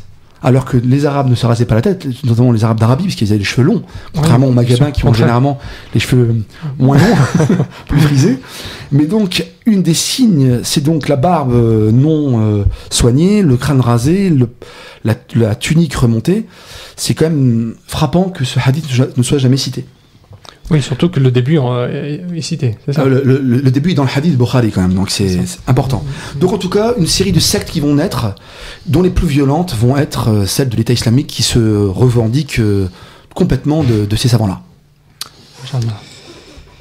Bien, ça donne envie effectivement d'en savoir beaucoup plus sur cet ouvrage qui, comme tu l'avais précisé, reste très documenté, puisqu'il y a les références qui sont données. Oui, donc pour ceux qui pourraient avoir... plus de 10 pages de bibliographie pour un livre qui n'est pas censé être universitaire.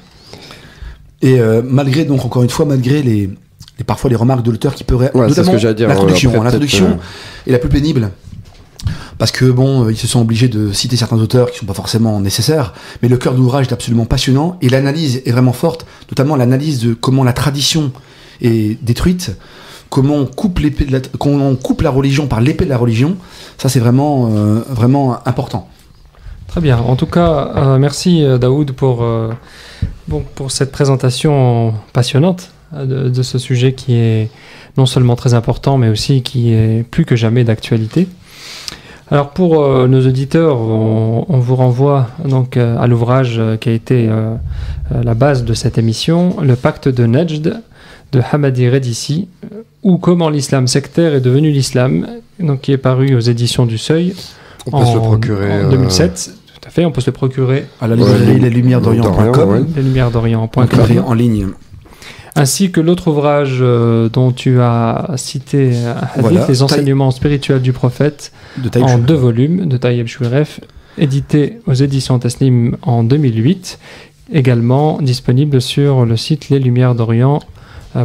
Alors je précise pour que les élèves, Tes formations professionnelles. Excusez-moi, je suis enseignant donc ça sort tout seul.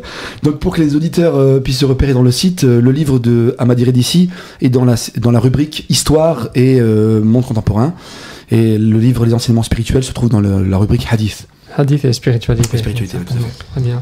Merci beaucoup Daoud. On se retrouve dans quelques minutes pour la dernière partie de notre émission.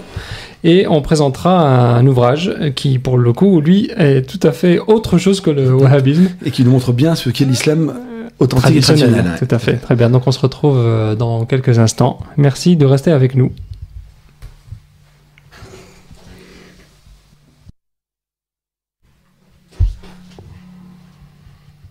De retour sur les ondes de Pastel FM, il est 21h47. Donc si les insomniaques sont encore nombreux à nous écouter, encore un peu de patience, on va vous parler d'un dernier ouvrage, après cette longue tirade de notre ami Daoud Rifi, sur ce sujet passionnant et passionné, qui était le wahhabisme. Alors, pour terminer notre émission, on va vous présenter un petit ouvrage de Roger Dupaquier. Donc Roger Dupaquier, en 2 mots, Dupaquier, P-A-S-Q-U-I-E-R. Donc c'est un petit ouvrage qui est paru aux éditions du Seuil également, et qui s'intitule Découverte de l'islam. Donc c'est un petit livre qui a d'abord été édité dans une petite maison d'édition suisse, avec l'Institut islamique de Genève, et qui a été réédité un peu plus tard. Donc la première édition, elle date de 1984, et qui a été réédité, je crois, en 2001, aux éditions du Seuil. Alors, j'ai choisi ce livre pour des raisons précises. D'abord parce que c'est le pendant de tout sujet qu'on a abordé ce soir, mais aussi parce qu'il est très simple d'accès, très facile à lire, et il est écrit par un occidental, donc musulman, mais qui était de tradition chrétienne. Et la rencontre donc entre ce thème et cet auteur rend le livre particulièrement intéressant, et je vais du coup y revenir pour comprendre pourquoi. D'abord, très rapidement, le livre est structuré de manière assez simple. Il y a environ 7 chapitres. L'auteur d'abord explique pourquoi il a écrit ce livre, et il nous dit en particulier qu'il l'a rédigé à la demande de plusieurs de ses amis qui avaient eux-mêmes embrassé l'islam, qui n'étaient pas musulmans, et ils lui ont demandé s'il pouvait composer un livre pour pouvoir montrer le véritable visage de l'islam authentique. Parce que justement, comme ces personnes-là sont nées dans les années d'après-guerre ou de l'avant-guerre, à cette époque-là, l'islam était connu, soit pas du tout connu des Français, soit connu uniquement dans les sphères, disons, savantes, par l'intermédiaire de l'orientalisme. Et l'orientalisme, comme le rappelle justement cet auteur avec force, c'est que malheureusement, cet orientalisme n'était pas très glorieux et pas très affectueux vis-à-vis de l'islam. Donc c'était ou bien connaître les colonies pour mieux les coloniser, ou bien c'était une manière de présenter tout en dénigrant l'islam, en le rejetant même. Donc il y a évidemment eu quelques heureuses exceptions parmi les orientalistes, mais globalement le mouvement orientaliste était plutôt très négatif vis-à-vis de l'islam. Donc ses amis de l'auteur, après avoir eux-mêmes rejoint l'islam, lui ont demandé d'écrire un livre qui puisse présenter, au moins dans les grandes lignes, la perspective islamique, et en quoi elle est non seulement une tradition authentique, contrairement à ce que justement ont véhiculé les orientalistes de l'époque, mais surtout de montrer en quoi cette tradition est providentielle pour l'époque de confusion qu'ils vivaient eux à ce moment-là, donc dans les années 60-70, même si l'ouvrage a été écrit en 80. Et on peut dire que cette confusion, loin d'avoir diminué, au contraire, cette confusion est encore plus grande aujourd'hui. Donc dans l'introduction, il va d'abord montrer en quoi l'islam est à la fois une tradition authentique, mais surtout la tradition providentielle pour apporter une réponse au chaos spirituel qui régnait et qui règne toujours à ce moment-là. Donc il faut aussi se souvenir que donc au XXe siècle, c'est probablement le sommet de la modernité, et donc de le rejet de toutes les traditions, et en particulier le rejet du christianisme et de toutes les valeurs traditionnelles, et que pendant longtemps les Français, mais les Européens en général, ont été séduits, disons, par la mentalité moderne, qui promettait que, contrairement à ce qu'affirment les traditions, l'humanité va vers un mieux, c'est-à-dire que plus on avance et plus l'homme sera meilleur, et que la condition pour pouvoir être libre et donc progresser, c'était justement de se couper de toute transcendance. Et donc c'est ce qu'on appelle communément l'humanisme, le fait d'être coupé entièrement du divin. Et donc pendant un certain temps, comme le rappelle l'auteur, pendant un certain temps, cette mythologie, en tout cas cette idéologie, avait séduit beaucoup de monde, jusqu'au moment où il y a eu une première guerre mondiale, qui est venue un petit peu apporter un sacré bémol, et confirmée par une seconde guerre encore plus atroce que la première. Et il a dit que justement, à partir de l'après-guerre, beaucoup de Français plutôt et d'Européens se sont tournés vers des traditions orientales. Donc, par exemple, se sont tournés vers l'hindouisme et le bouddhisme en particulier. Et il s'étonne, d'ailleurs, dans le livre, il dit, mais c'est tout à fait étonnant que des chrétiens se tournent vers des traditions aussi étrangères au christianisme, aussi lointaines aussi, alors que l'islam est très proche, parce que l'islam est une religion monothéiste abrahamique, donc sœur du christianisme et du judaïsme, et aussi très proche géographiquement, parce qu'il y a des musulmans, il y avait déjà des musulmans en France, et puis surtout les colonies françaises étaient pour la plupart de musulmans, exactement.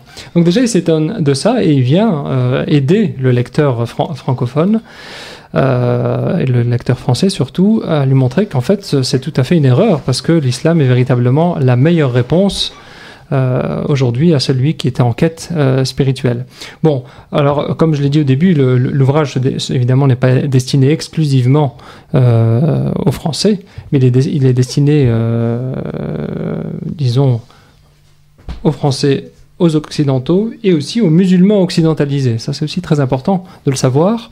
C'est que, il le rappelle également, l'auteur, déjà dans son avant-propos, c'est que même pour des musulmans qui ont vécu en France et qui sont nés dans des familles musulmanes, d'une certaine manière, par leur éducation, par le climat dans lequel ils ont vécu, ils ont été forcément, d'une manière ou d'une autre, et à un degré ou à un autre, eux-mêmes contaminés, disons, par la mentalité moderne. Donc même si c'est pas toujours conscient, parfois ça peut être entièrement conscient et revendiqué, mais très souvent, on peut dire que cette influence est pernicieuse et surtout est tout à fait cachée et qu'on remarque pas forcément. Et par conséquent, la manière dont lui va présenter l'islam dans cet ouvrage, d'abord son premier chapitre, c'est de montrer que l'islam doit faire face aux défis de notre temps. Donc dès le premier chapitre, il montre comment l'islam est la réponse à ce temps. Très beau chapitre, tout à fait. Et puis en particulier, il rappelle une vérité que tous les musulmans savent, que tous les musulmans connaissent, c'est que l'islam est même par définition la religion de la fin des temps. Oui. C'est-à-dire que c'est la dernière des religions, la dernière révélation, et qui par conséquent a vocation, et surtout, puisqu'elle a cette vocation, elle a la capacité.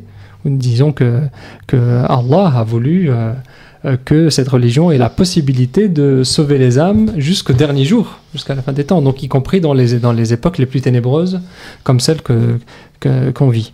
Donc ça, il le rappelle, et surtout il s'adresse là évidemment plutôt aux chrétiens, parce que les musulmans sont censés savoir que l'islam est la religion de la fin des temps, pour leur montrer que cette religion est non seulement une confirmation des religions abrahamiques précédentes, donc le judaïsme et le christianisme, mais elle en est aussi d'une certaine façon la synthèse.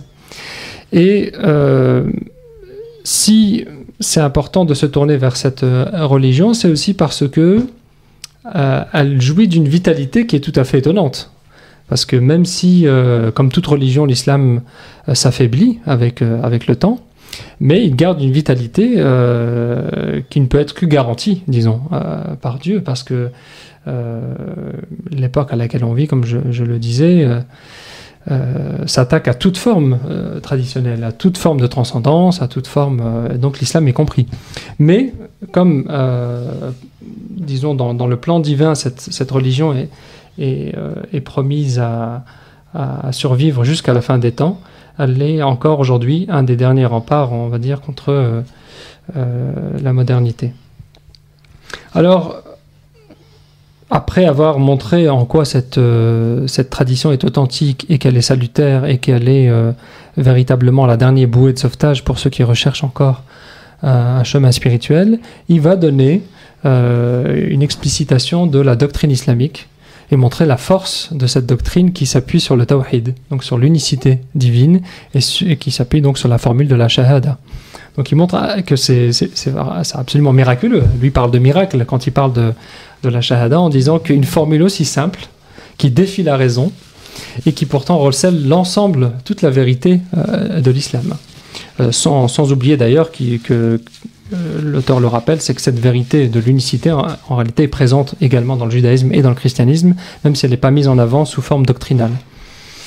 Et ensuite, après avoir rappelé donc ce qui fait le message essentiel et éternel de l'islam, il va rappeler ensuite dans les grandes lignes en quoi consiste la pratique, parce que pour lui évidemment l'islam est un moyen de salvation à condition évidemment qu'on le pratique. Il ne s'agit pas simplement de se reconnaître culturellement dans l'islam ou de se sentir rattaché à l'islam par hérédité ou par affinité, mais en réalité, ce moyen de salvation, il ne l'est concrètement qu'à partir du moment où on le pratique. Donc il va montrer en quoi la pratique est extrêmement importante et en quoi elle consiste d'ailleurs, parce qu'il ne faut pas oublier aussi que l'islam est aussi méconnu. Il est de moins en moins maintenant parce que beaucoup de livres existent et beaucoup de choses se publient sur l'islam, mais jusqu'à il y a encore 20 ans, l'islam était encore vraiment méconnu. Donc il va rappeler des choses qui pour nous semblent évidentes, mais ceci dit, la manière dont il les présente à nouveau fait que ça peut intéresser absolument tout le monde, y compris donc les musulmans pratiquants. Et ensuite, il va conclure son ouvrage sur un chapitre qui présente les voies spirituelles, en montrant que, comme l'a rappelé Daoud tout à l'heure avec le fameux hadith Jibril, qui montre que l'islam, ou comme l'a dit le prophète dans ce hadith, ad-din, donc la religion, au sens fort du terme, est composé de trois aspects, l'aspect islam, iman et ihsan.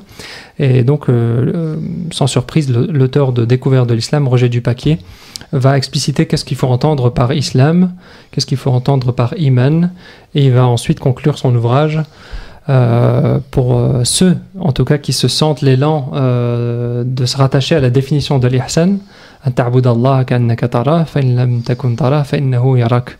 Que tu adores Dieu comme si tu le voyais, car si tu ne le vois pas, lui te voit. Et donc il invite dans son dernier chapitre ceux qui se sentent l'élan de rejoindre cette définition et de la réaliser dans leur propre vie, quelles sont les différentes possibilités qui s'offrent à eux en termes d'enseignement spirituel et de cheminement spirituel.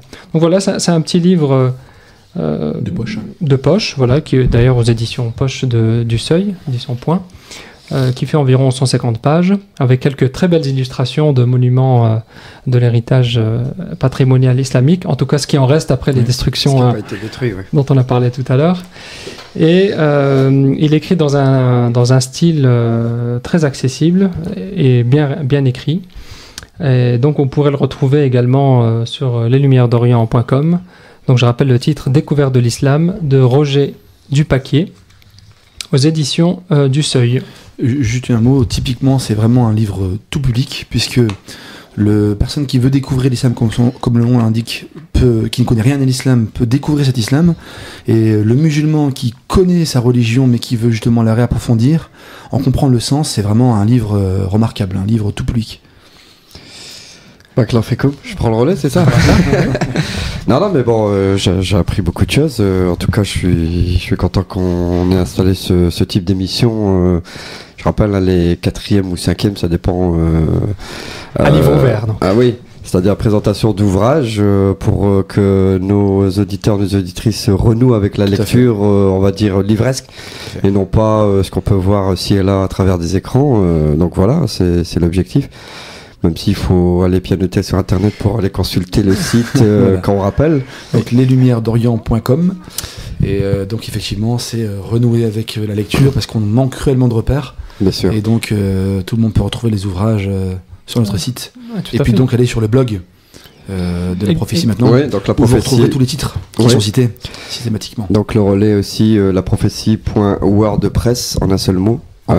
.com dans lequel on mettra les différentes émissions, les références des livres présentés. Voilà, et dès que ce sera possible, les émissions seront archivées donc au format MP3 et donc elles pourront être réécoutées, même téléchargées à partir de ce blog, donc la prophétie en un mot .wordpress.com, donc c'est les fameux blogs de WordPress. Donc en effet, on n'insistera jamais assez sur l'importance de la lecture. Il n'est pas possible de s'instruire simplement avec les écrans. D'ailleurs, il y avait un sociologue qui avait dit une phrase très intéressante pour distinguer ça. Il avait dit que la mémoire est à l'écrit, ce que l'écran est à l'oubli. Ce qui est très important. Effectivement, on a l'impression quand on consulte des sites internet, des écrans en général, qu'on apprend des choses. Mais certes, sur le coup, on a l'impression d'avoir appris, mais en fait, on ne mémorise pas. On sera incapable en fait de restituer. Et celui qui a l'habitude de lire, il en fait souvent l'expérience, c'est que il mémorise beaucoup mieux ce qu'il a appris. Le fait qu'il ait un livre entre les mains et qu'il ait le temps de lire, de s'arrêter, de réfléchir, de se l'approprier. Exactement. Et du coup, les idées s'imprègnent dans son esprit. Il a le temps du coup de mémoriser ça et d'avoir ça pour acquis. En tout cas, merci de nous avoir suivis pour cette émission. Alors, je devais faire une petite information là, qui une activité qui a lieu là ce week-end, donc 3 jours, 2 nuits pour la Palestine. Donc c'est bien, bon, il a commencé aujourd'hui, mais demain vous avez aussi une soirée débat sur la situation actuelle en Palestine. Donc avec l'ambassadeur de Palestine, vous pouvez donc vous approcher de la salle Concorde Boulevard de Metz à Lille à 18h. Et donc participer à ce week-end 3 jours 2 nuits pour la Palestine ici sur la métropole. Bien entendu, on vous donnera les informations sur la suite des manifestations qui s'organisent autour de ce week-end. Voilà pour l'information en termes d'actualité sur notre localité. On va rappeler les titres des 3 ouvrages. Oui. Alors l'ouvrage principal qui était donc la base de l'émission, c'est le Pacte de Nejd, ou Comment l'islam sectaire est devenu l'islam, de Hamadi Redissi, aux éditions du Seuil, paru en 2007. Le second ouvrage donc présenté, c'était Les enseignements spirituels du prophète de Taïeb Chouiref en 2 volumes, aux éditions Tasnim, paru en 2008. Et enfin, le dernier ouvrage que nous venons de présenter, Roger Dupaquier, Découverte de l'islam, paru aux éditions du Seuil. Tous ces ouvrages sont disponibles sur leslumièresdorient.com. Quant à nous, on se donne rendez-vous dans un mois pour une nouvelle émission à livre ouvert, mais dès vendredi prochain. Ah oui, vendredi prochain, nous on est à rendez-vous tous les vendredis, de 20h à 22h, une mission La Prophétie, donc avec l'imam Ahmed Miktar, donc de la mosquée de Vinavdask. Et moi je vous retrouve dans 2 semaines avec Taïeb Chouiref. Voilà. Voilà. Très bien. Salam alaikum wa rahmatullah et à très bientôt, Inch'Allah. Salam alaikum.